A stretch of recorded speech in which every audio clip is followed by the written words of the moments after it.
যে প্লটটাতে আছে এই প্লটটা হচ্ছে আমাদের খামারি অ্যাপস ব্যবহার করে সার প্রয়োগের যে আমাদের প্লট সেই প্লট। তো খামারি অ্যাপস আমরা জানি আমাদের সারা বাংলাদেশেই কৃষকরা মানে জমিতে যতটুকু প্রয়োজন তার থেকে অনেক বেশি পরিমাণে সার ব্যবহার করে থাকে।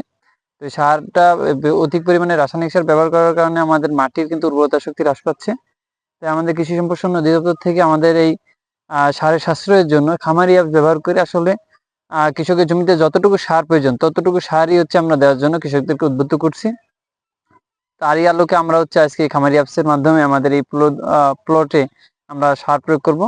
আমরা দেখছি আমাদের এই প্লটের আমাদের যে খামারি অ্যাপসের যে ম্যাপ আছে সেই ম্যাপ অনুসারে আমাদের প্লটে ইউরিয়া সার হচ্ছে 22 KG, DAP 7 KG, MOP 13 KG এবং জিপসাম 3 কেজি। আমাদের এটা হচ্ছে যে তৃতীয় কিস্তি যে সার, অর্থাৎ আমাদের এই কাইস্থর আসার 5-7 দিন আগে যে কিস্তি সেই কিস্তিতে আমরা 7 কেজি করে হচ্ছে আমরা ইউরিয়া সার এবং 5 কেজি করে হচ্ছে আমরা এমওপি সার দেব। বাকি অন্যান্য সার কিন্তু আমরা চাষের সময় দিয়েছি।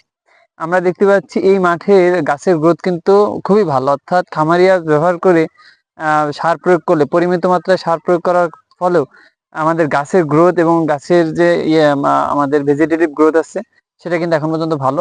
আমরা আশা করতেছি পরিমিত মাত্রায় সার ব্যবহার করে আমরা এই প্লট থেকে অধিক পরিমাণে আমরা হচ্ছে ফসল উৎপাদন করতে পারবো এবং পাশাপাশি আমাদের যে অন্যান্য যে কৃষকরা আছে তারা কিন্তু তাদের জমিতে বেশি পরিমাণ সার ব্যবহার থেকে বিরত থাকবেন এবং এটা দেখে তারা কিন্তু উদ্বুদ্ধ হবে।